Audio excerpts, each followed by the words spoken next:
Hello বন্ধুরা, welcome back to the channel trading empire. চলে এসেছি আবার একটা নতুন ভিডিও নিয়ে। আগের ভিডিওয়ে আমি আপনাদের সাপোর্ট আর রেজিস্ট্যান্সের কনসেপ্টের উপরে বেস করে একটা সিম্পল স্ট্র্যাটেজি বুঝিয়েছিলাম।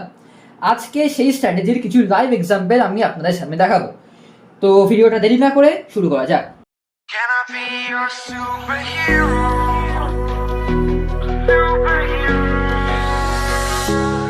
চলুন বন্ধুরা, আজকের ফার্স্ট লাইভ এক্সাম্পল আমরা খুব সহজভাবে বুঝে নিই। ফার্স্টে রাইট সাইডে আমি আপনাদের এই যে স্টেপগুলো স্ট্র্যাটেজিটা সেটা আমি কিন্তু ক্লিয়ারলি লিখে দিয়েছি। First step, wait patiently by marking the levels. Step 2, look for breakout of any of the levels. মানে কি, আমাদের লেভেলগুলো মার্ক করে পেশেন্টলি ওয়েট করতে হবে যতক্ষণ না কোনো একটা লেভেল ব্রেক হচ্ছে। ঠিক আছে, তো আমি আপনাদের স্ক্রিনে দেখতে পাচ্ছেন যে রেজিস্ট্যান্স আর সাপোর্ট এই দুটো কি লেভেল কিন্তু আমি মার্ক করে এখন পেশেন্টলি ওয়েট করছি।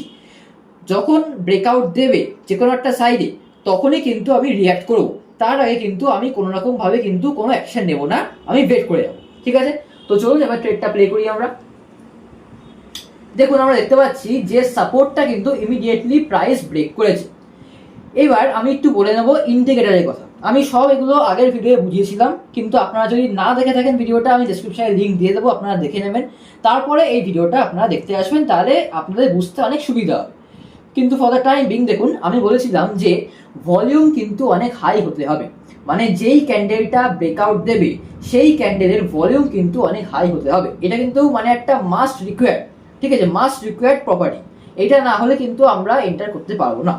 দেখুন, এই যে যেখানে প্রাইস ব্রেকআউট দিয়েছে আমাদের এক্সাম্পলে, তার নিচে আমরা যদি ভলিউমটা দেখি অতটাও কিন্তু স্ট্রং না। আমি এটা বলছি না যে স্ট্রং না, স্ট্রং, কিন্তু অতটাও স্ট্রং না as compare to the previous volume bars. আপনি ওই দেখেন এই যে লম্বা ভলিউম বারটা আছে এটা কিন্তু অনেকটাই মানে হাই ভলিউম রিপ্রেজেন্ট করছে, কিন্তু তার সামনে কিন্তু এই ভলিউমটা কিন্তু কিছুই না। ঠিক আছে, তো আমরা কি করব, আমরা এখন আরেকটু ওয়েট করব যদি আমরা কোনো হাই ভলিউমওয়ালা ক্যান্ডেল পাই। ঠিক আছে, ততক্ষণ কিন্তু আমাদের পেশেন্টলি ওয়েট করতে হবে। তো চলুন দেখা যাক কি হয়। দেখুন, নেক্সট ক্যান্ডেলটা ফর্ম করলো, তখনও কিন্তু হাই ভলিউম কিন্তু হয়নি, আগেরটা থেকে বেশি, কিন্তু এখনো কিন্তু আমরা হাই ভলিউম কনসিডার করতে পারবো না। দেখি কি হয় বলে। প্রাইস এতক্ষণ তাহলে এখন রিট্রেস করছে। আচ্ছা, প্রাইস আবার ফিরে গেল। ঠিক আছে, প্রাইস এখন রিট্রেস করছে, দেখুন কনসলিডেট করছে। ঠিক আছে, প্রাইস কিন্তু এখন একটা জায়গাতে কিন্তু কনসলিডেট করছে।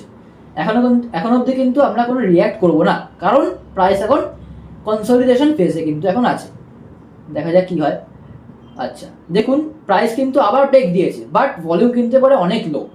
ঠিক আছে, তাহলে আমরা কিন্তু এখনো কিন্তু এন্টার করবো না। আপনারা ঠিক করে দেখেন যে ভলিউম লো থাকায় প্রাইস কিন্তু ব্রেকআউট দিচ্ছে না, মানে প্রাইস কিন্তু ট্রেন্ডিং হচ্ছে না। ঠিক আছে, যদি এটা আসল ব্রেকআউটই যদি হতো তাহলে কিন্তু প্রাইস এখন নিচে চলে যাওয়া উচিত ছিল, বাট যেহেতু ভলিউম লো ওর জন্য কিন্তু এখন প্রাইস ব্রেক করছে না, মানে প্রাইস কিন্তু এখন নিচে যাচ্ছে না। দেখা যায় এবারে কি হয়। আচ্ছা, দেখুন কত সুন্দর এক্সাম্পলটা। এই যে ক্যান্ডেলটা ব্রেক করলো এই সাপোর্টটাকে, এই ক্যান্ডেলের তলায় যে ভলিউমটা ফর্ম হয়েছে সেটা কিন্তু অফ হাই ভলিউম। ঠিক আছে, কারণ আপনারা দেখতে পাচ্ছেন যে একটা লং বার কিন্তু ফর্ম হয়েছে। ঠিক আছে, ছোট, আপনি যদি প্রিভিয়াস বারগুলো দেখেন তাহলে কিন্তু এগুলো অনেক ছোট ছোট বার, বাট আপনি যদি এই বারটা দেখেন, এই যে আমার যে কার্সারটা যেখানে আছে সেই বারটা আপনি যদি পার্টিকুলারলি ফোকাস করেন তাহলে কিন্তু আপনি বুঝতে পারবেন যে এই বারের ভলিউম কিন্তু অনেক বেশি। ঠিক আছে, তাহলে আমরা কিন্তু দেখুন এখানে দুটো ক্রাইটেরিয়া কিন্তু মিট হয়ে গেল। একটা হচ্ছে কি আমরা ভলিউম হাই পেয়ে গেলাম, আর দ্বিতীয়ত হচ্ছে গিয়ে higher time frame closing of the candles. আমি হয়তো আপনাদের এটা বলিনি যে দেখুন আমরা কিন্তু কারেন্টলি এখন 30 মিনিট টাইম ফ্রেমে আছি। ঠিক আছে, তাহলে কিন্তু আমাদের দুটো ক্রাইটেরিয়া ফুলফিল হয়ে গেল, আর দ্বিতীয়ত হচ্ছে কি এই দুটো স্টেপও কিন্তু আমাদের ফুলফিল হয়ে গেল। ঠিক আছে, তাহলে আমরা কিন্তু এখন একটা এন্ট্রির জন্য সেট করতে পারি। তাহলে এইবার কথা আসছে হচ্ছে কি এন্ট্রি কিভাবে আমরা নেব। ফার্স্ট অফ অল আমরা এখান থেকে একটা শর্ট পজিশন ড্র করব। ঠিক আছে, এবার কথা হচ্ছে কি স্টপ লস কোথায় রাখবো।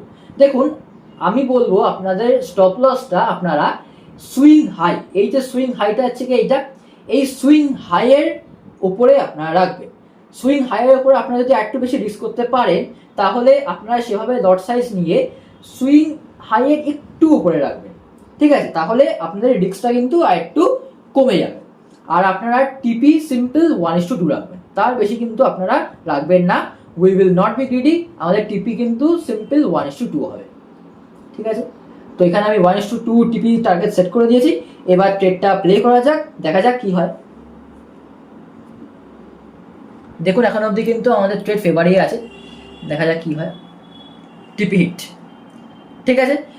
তো এইটা কিন্তু আমরা খুব সুন্দরভাবে খুব সহজভাবে একটা এক্সাম্পল বুঝে নিলাম। এবং দেখুন আমি যে এই যে সিম্পল স্টেপগুলো যে লিখেছি, এই স্টেপগুলো কিন্তু ফলো করেই কিন্তু এই ট্রেডটা আমরা উইন করলাম, ঠিক আছে। আমরা কিন্তু পেশেন্ট হলাম অনেক, এইটা কিন্তু আপনাদের শিখতে হবে, আপনাদের কিন্তু পেশেন্ট হতে শিখতে হবে। পেশেন্ট না হলে কিন্তু আপনারা প্রফিটেবল হতে পারবেন না, ঠিক আছে। যাই হোক, তো এইটা আমাদের এক্সাম্পল নাম্বার 1 হলো। এইবারে চলুন বুঝে নেওয়া যাক এক্সাম্পল নাম্বার 2। তো চলুন বন্ধুরা এবার বুঝে নেওয়া যাক এক্সাম্পল 2। তাহলে আমি স্টেপগুলো এখানে লিখিনি, বাট স্টেপগুলো আমি বলছি।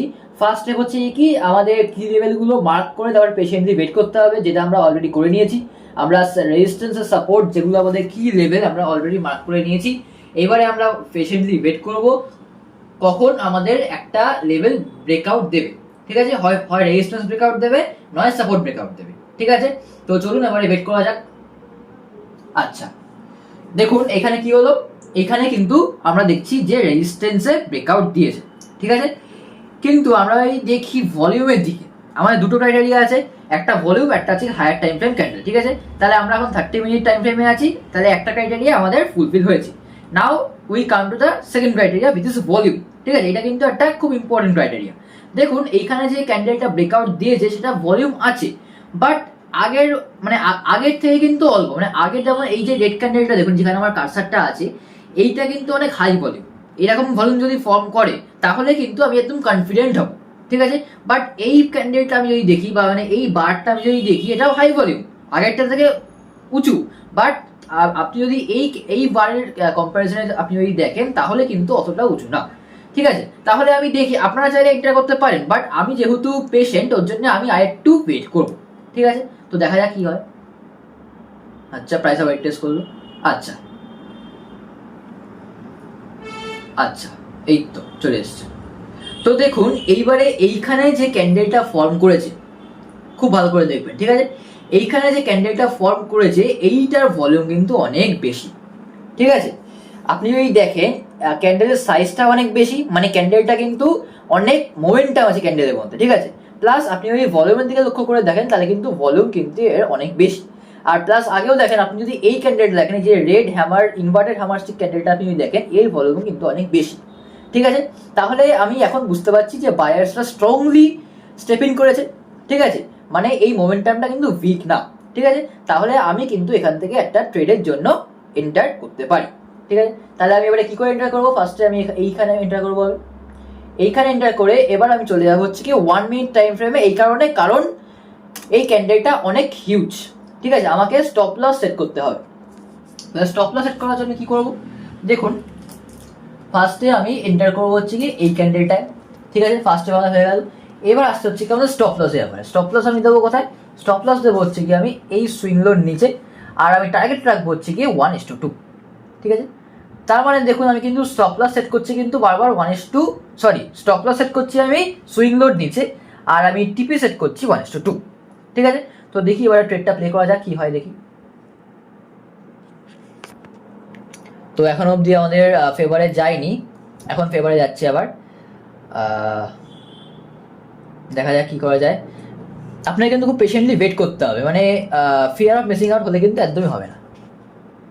তো আপনারা দেখতে পাচ্ছেন আমরা খুব সুন্দরভাবে গ্রেসফুলি আমরা টিপি হিট করেছি, কিন্তু আমাদের কিন্তু সেম স্ট্র্যাটেজি, ঠিক আছে। আমরা যে আগের এক্সাম্পলেও যে আমরা রুল ফলো করলাম, এখানেও কিন্তু আমরা ঠিক সেম রুল ফলো করেছি, সেম রুল ফলো করেই কিন্তু আমরা প্রফিটেবল হলাম। But the only thing we need is patience. আমাদের কিন্তু খুব পেশেন্ট হতে হবে, আমি কিন্তু বারবার এই কথাটা বলছি, ঠিক আছে। কারণ ট্রেডিং এমন একটা গেম যেখানে পেশেন্স এবং সাইকোলজি কিন্তু মোস্ট ইম্পর্টেন্ট রোল প্লে করে, ঠিক আছে। তো এগুলো আমি বুঝিয়েছি। তো এটা হয়ে গেল আমাদের এক্সাম্পল নাম্বার 2। এবারে চলুন আমরা আরেকটা এক্সাম্পল দেখে নেবো আপনাদের আরো ভালো করে বোঝার জন্য। তো চলুন বন্ধুরা বুঝে নেওয়া যাক আজকের মতো লাস্ট এক্সাম্পল। আমি ঠিক সেম রুল ফলো করব আগের ট্রেডের মতো। আমি এখানে রেজিস্ট্যান্স আর সাপোর্ট মার্ক করে নিয়েছি। এবারে আমরা পেশেন্টলি ওয়েট করব কখন আমাদের যে কোনো একটা লেভেল ব্রেকআউট দেবে, ঠিক আছে। তো চলুন ট্রেডটা এবারে প্লে করা যাক। তো আপনারা দেখতে পাচ্ছেন যে এখানে ব্রেকআউট দিয়েছে, এখানে আমাদের প্রাইস সাপোর্ট ব্রেক করেছে এবং উইথ হাই ভলিউম, ঠিক আছে, হাই ভলিউম নিয়ে করেছে এবং আমরা হায়ার টাইম ফ্রেমে কিন্তু ব্রেকআউটটা পেয়েছি। ঠিক আছে, তাহলে আমাদের দুটো ক্রাইটেরিয়াই মিট হলো। তো এইবার আমরা এন্ট্রি করব। তো আমরা এখানে এন্ট্রি করব, আমাদের স্টপ লস রাখবো হচ্ছে গিয়ে সুইং হাইয়ের ওপর। তো সুইং হাই আমার এতটা হয়, আর রাখবো হচ্ছে গিয়ে 1:2 টার্গেট আমাদের। ঠিক আছে, ঠিক আছে। তো এইবার চলুন ট্রেডটা আবারে প্লে করা যাক। আচ্ছা, এইখানে কিন্তু আমরা দেখতে পাচ্ছি যে আমাদের এসএল কিন্তু হিট হয়েছে। ঠিক আছে, তো এইটা একটা অ্যাডভান্স কনসেপ্ট অফ লিকুইডিটি। ঠিক আছে, এই জিনিসটা কিন্তু আমাদের পড়তে আস্তে আস্তে শিখতে হবে। আমি এই কনসেপ্টটা নিয়ে আমি আমার ফিউচারে এই চ্যানেলেই ভিডিও বানাবো, but for the time being এইটা আপনাদের কিন্তু বলে রাখা ভালো যে এই স্ট্র্যাটেজিটা ফলো করার সময় আপনাদের কিন্তু লস হবে। এবং এইটাই কিন্তু একটা রিয়েলিস্টিক এক্সাম্পল যেখানে লিকুইডিটি কনসেপ্টটা ফলো হয়েছে বলে আপনাদের স্ট্র্যাটেজিটা কিন্তু ফেল হয়েছে। ঠিক আছে, কিন্তু তার মানে কিন্তু এইটা না যে সব সময় এই কনসেপ্টটা ফেল হবে। ঠিক আছে, এই স্ট্র্যাটেজিটা কিন্তু সবসময় ফেল হবে না, বাট সবসময় কিন্তু প্রফিটও হবে না। ঠিক আছে, so you have to be realistic. তো আমরা দেখতে পারলাম যে আগের দুটো এক্সাম্পলে আমরা টিপি হিট করলাম, বাট থার্ড এক্সাম্পলে আমরা কিন্তু টিপি হিট করলাম না। ঠিক আছে, তো আমরা ওর জন্য উইন রেট এখান থেকে কমসে কম হবে হচ্ছে 60 থেকে 70%। ঠিক আছে, তো আশা করছি বন্ধুরা আপনাদের এই ভিডিওটা খুব ভালো লেগেছে। আপনারা যদি এই স্ট্র্যাটেজির এক্সপ্লেনেশন না দেখে থাকেন তাহলে সেই ভিডিওটা অবশ্যই দেখবেন, আমি ডিসক্রিপশানে লিঙ্ক দিয়ে দেবো। তারপরে আপনারা এই লাইভ এক্সাম্পলের ভিডিওটা দেখবেন, তাহলে আপনাদের বুঝতে অনেক সুবিধা হবে। আর আমি এটা বলে রাখতে চাই যে ইন ফিউচার আমি লিকুইডিটির ওপর কিন্তু ভিডিও বানাবো, কারণ এই স্ট্র্যাটেজিটা আপনি যদি ফলো করেন তাহলে আপনার কিন্তু মাঝে মাঝে এসএল হিট হতে পারে ডিউ টু লিকুইডিটি। এবার আপনারা যদি সেই লিকুইডিটি কনসেপ্টটা যদি রিড করতে পারেন তাহলে কিন্তু আপনাদের লস রেট অনেক কমে যাবে। ঠিক আছে, তো ইন ফিউচারে আমি অবশ্যই লিকুইডিটি ভিডিও বানাবো। তো আশা করছি আপনাদের এই ভিডিওটা ভালো লেগেছে। ভালো লাগলে অবশ্যই লাইক করবেন, চ্যানেলটাকে সাবস্ক্রাইব করবেন। দেখা হচ্ছে পরের ভিডিওতে, ততক্ষণের জন্য গুড বাই।